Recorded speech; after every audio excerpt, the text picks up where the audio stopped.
Bonjour à tous, bienvenue sur Radio Clé de Vie, la radio du développement personnel. Et comme chaque semaine, j'ai le plaisir d'accueillir Luc Baudin. Bonjour Luc. Bonjour Alexandre et bonjour à tous. Heureux d'être là encore cette semaine. Merci de la part de tous les auditeurs que tu sois là, que tu prennes du temps justement à partager justement toutes tes connaissances et toutes ces informations qui sont riches de sens.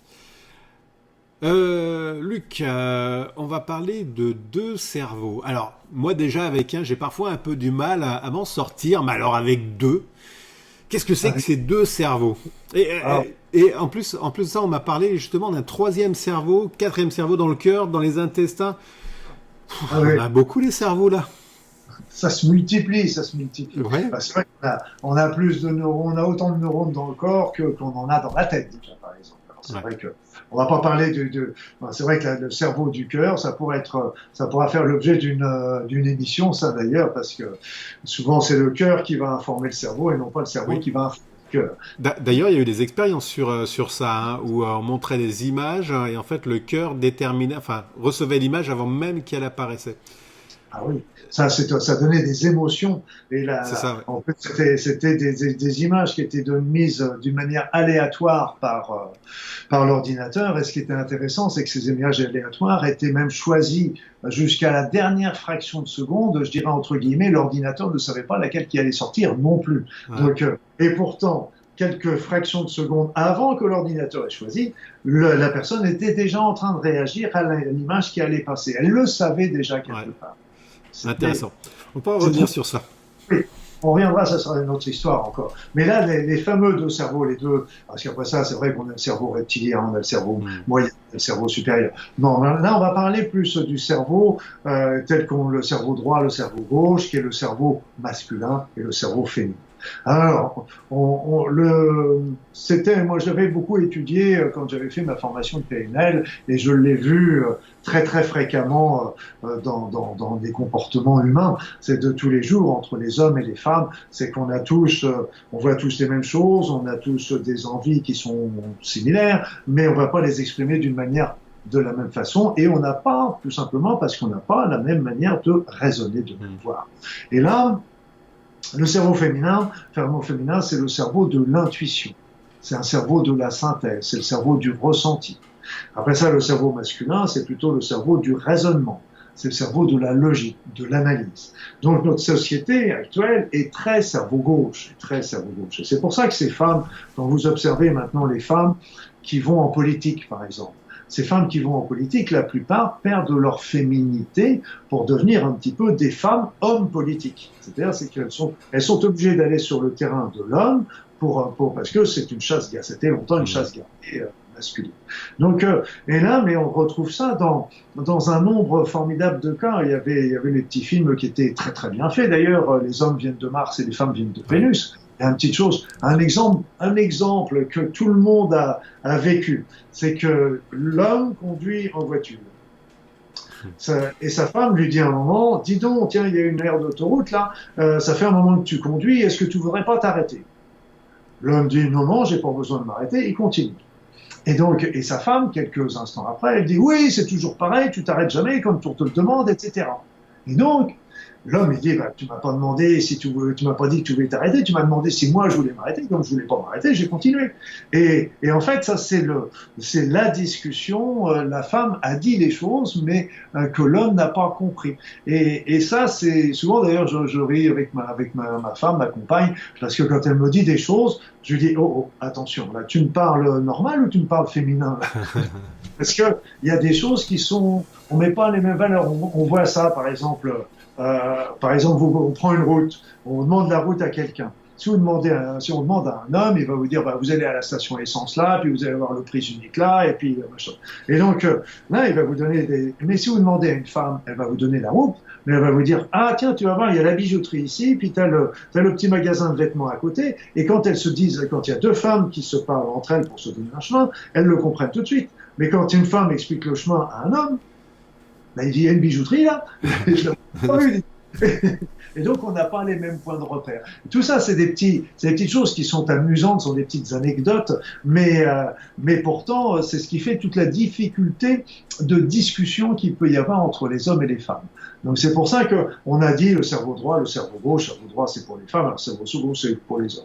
D'ailleurs, ce qui m'a fait sourire tout dernièrement, c'est qu'il y a eu une étude sérieuse, scientifique, pour ne pas dire médicale, qui a en effet analysé le fonctionnement du cerveau d'une femme et le fonctionnement du cerveau d'un homme. Parce qu'on a tous le même cerveau, hein. On a ces deux hémisphères, mais on a tous le même cerveau. Les hommes et les femmes ont le même cerveau. Hein.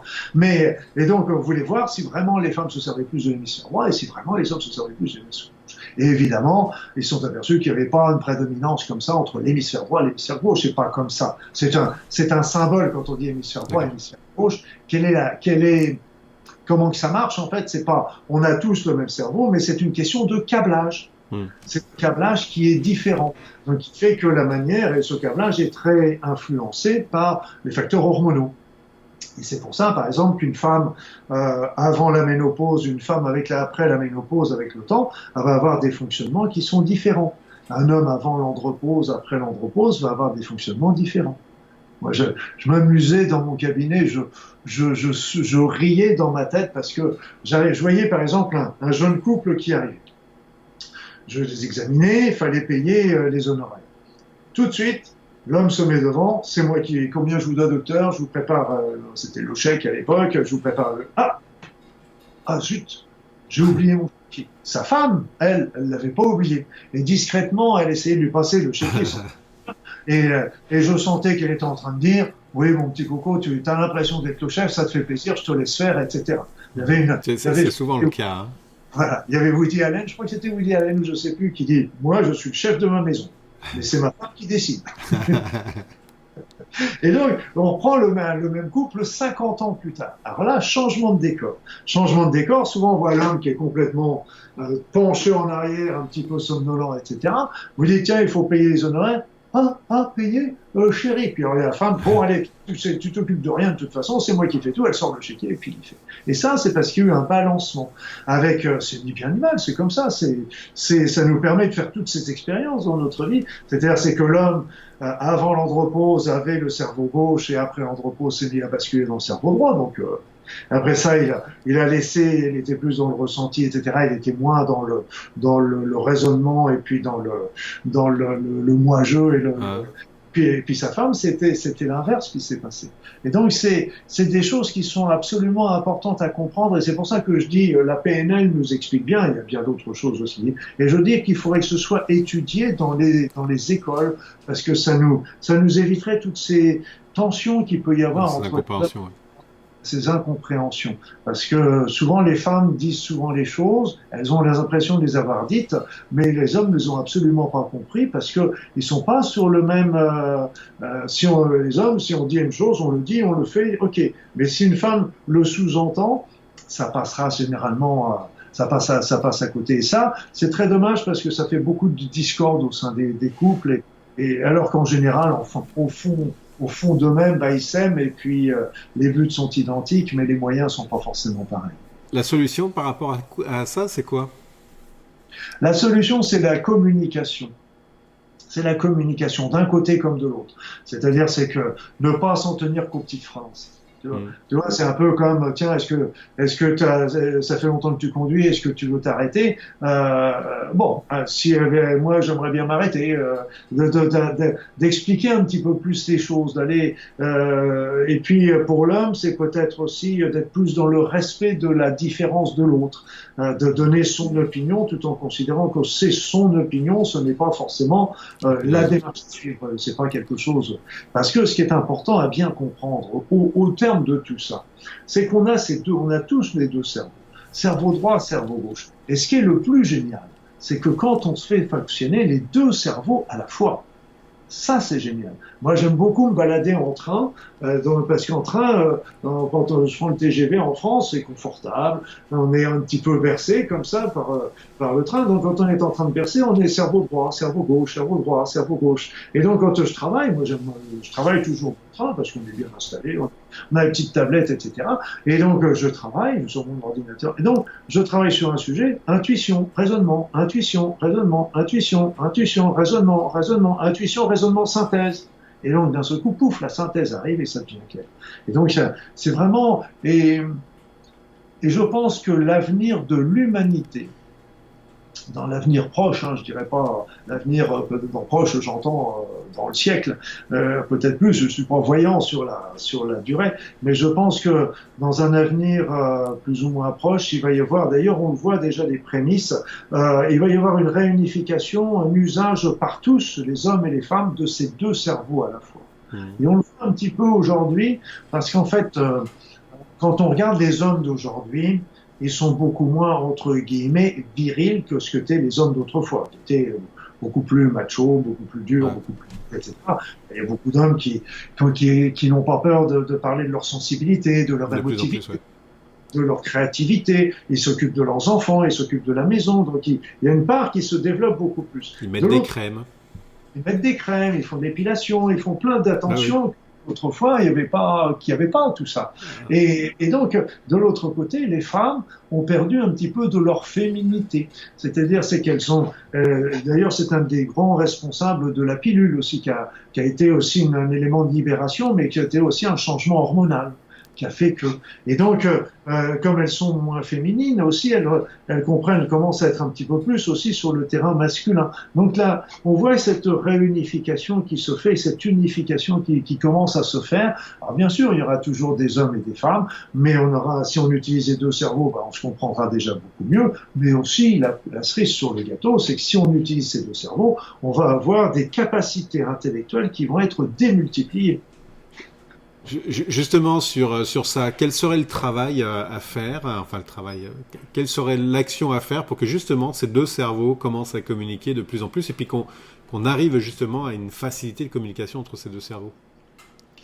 Pour ces deux cerveaux, moi je connais deux méthodes pour ça. La première, c'est une méthode qui est pas très confortable, qui est la méthode un petit peu comme font les Indiens. Je sais pas si tu as déjà été en Inde.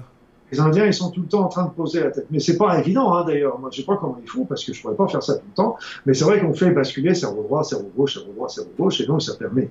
Une autre technique, c'est de faire la respiration des deux narines.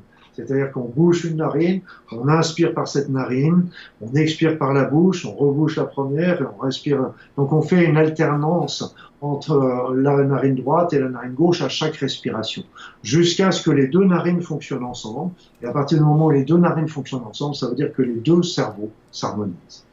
Et ce que je voudrais revenir un tout petit peu pour que les auditeurs et les spectateurs comprennent bien, c'est cette notion de spasticité neuronale. Parce que je vous ai dit que c'était une question, la différence entre les hommes et les femmes, on a les mêmes cerveaux, mais c'est une question de connexion. Ouais. Ces connexions, c'est ce qu'on appelle spasticité neuronale, c'est-à-dire que c'est une capacité qu'on a tous qui permet, par exemple, on joue au billard. On joue au billard, on se débrouille bien, on arrive avec de l'habitude, on arrive à faire un bon niveau de billard, on se fait plaisir. Une partie de billard américain, ça peut durer 5 minutes à la fin, alors qu'on était 2 heures à la faire au départ. Mais après ça, on se dit, ok, moi j'arrête le billard, je vais faire du violon. Donc le violon, ça va grincer un peu, les doigts vont être un peu rêches, on va avoir du mal à bien entendre les notes pures, etc., etc. Mais ce qui va se passer, c'est qu'il va y avoir dans notre cerveau, il va y avoir des neurones qui vont se relier, il va y avoir des petits axones qui vont se faire, des nouvelles synapses. Et donc, ces nouvelles synapses vont faire qu'au fur et à mesure, les doigts vont devenir de plus en plus souples, le son va devenir de plus en plus clair, les gestes vont devenir de plus en plus limpides. Inversement, comme on a arrêté le billard, eh bien, toutes les connexions qui nous permettaient de bien jouer au billard, elles vont au fur et à mesure se disparaître. Pour chacun neurone est capable d'avoir des millions de connexions. C'est énorme, des millions de connexions. Un neurone, c'est absolument fabuleux. Et ces connexions, eh bien, elles se font, elles se défont tout au long de notre vie. Donc elles vont dépendre de nos actions, de nos activités, mais ça va dépendre aussi de nos patchs hormonaux. Et c'est pour ça qu'en fonction c'est pour ça aussi que les adolescents passent une période difficile, parce qu'en fin de compte, il y a les hormones qui se placent, donc en plus de ça, ils ont une spasticité neuronale extrêmement rapide. Donc ça se défait, si bien que ça leur donne un petit peu ces changements caractériels de temps en temps, et ils peuvent être très bien, puis le lendemain, ils peuvent être complètement, mais ils sont mal dans leur peau, mais c'est aussi ces spasticités. Donc en fait, selon nos patchs hormonaux, eh bien, on va avoir des connexions qui vont être un petit peu différentes. Mais il faut bien comprendre que nous avons tous le même cerveau et que l'idée, c'est plutôt d'arriver à se servir des deux cerveaux à la fois. Et là, c'est l'avenir de l'humanité, mais on peut déjà commencer avec des petits trucs. Ok, c'est de petites techniques là, de bouger la tête.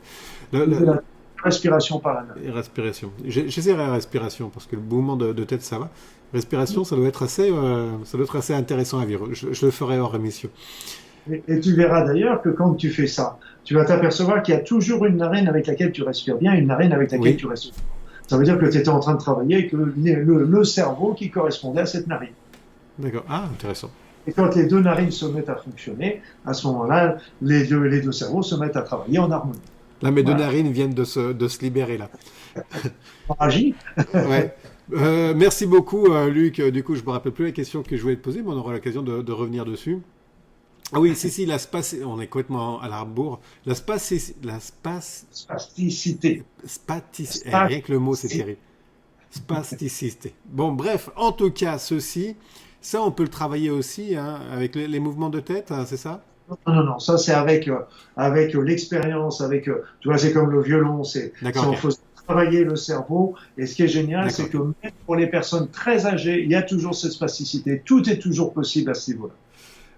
Tiens, on parlait justement qu'avec l'âge, les neurones, on les perdait, ça se détruisait, etc. Et là, on commence à dire non, c'est pas vrai. C'est quoi ton positionnement là-dessus? C'est ce que tu dis là, c'était ce que j'apprenais sur les bancs de la faculté. Ça, tu vois, j'ai des cheveux gris, maintenant ça remonte à loin et c'est obsolète. Non, là maintenant on sait qu'on a des neurones, des cellules souches neuronales, on a des neurones de rechange, on a cette spasticité neuronale. Et pour te mettre un petit peu, en plus, là où on en est, c'est qu'on s'est aperçu que au niveau de la flore intestinale, tu vas voir où est-ce que ça se situe, et du cerveau du cerveau du ventre aussi, cerveau du cœur, cerveau du ventre. Eh bien, selon la flore intestinale que l'on a, avec certains germes dans cette flore, eh bien, elles vont nous aider à régénérer nos neurones et à faire que notre cerveau soit toujours efficient. Mais si on a d'autres flores intestinales avec d'autres germes, eh bien, on peut ne pas perdre cette capacité de régénération du cerveau. Donc tu vas voir, aujourd'hui, on pourrait faire même une émission complète sur la flore intestinale parce que c'est absolument fabuleux tout ce qu'on découvre. On va en faire une spaticite. Ah mince, je l'avais dans ma tête qui était juste là, j'arrive pas à le sortir. Bon allez, c'est pas grave. J'arrive dans la tête, mais alors là, ça bute. Merci beaucoup, Luc, de ce moment plein d'informations. Et puis, oui, en effet, on va faire une émission sur la flore intestinale parce que je pense qu'il y a beaucoup de choses à dire. Et il me semble qu'on va faire une émission peut-être sur la nutrition, je ne me rappelle plus, justement sur tout ce qui est l'impact des aliments sur notre corps. Luc, merci beaucoup. On a complètement explosé le temps, mais bon, comme d'habitude. Vaste sujet, et puis on va s'en garder pour la prochaine fois si on a dépassé le temps. Oui. Spaticité. En tous les cas, au revoir, merci. Merci, allez à tous, bye bye, ciao.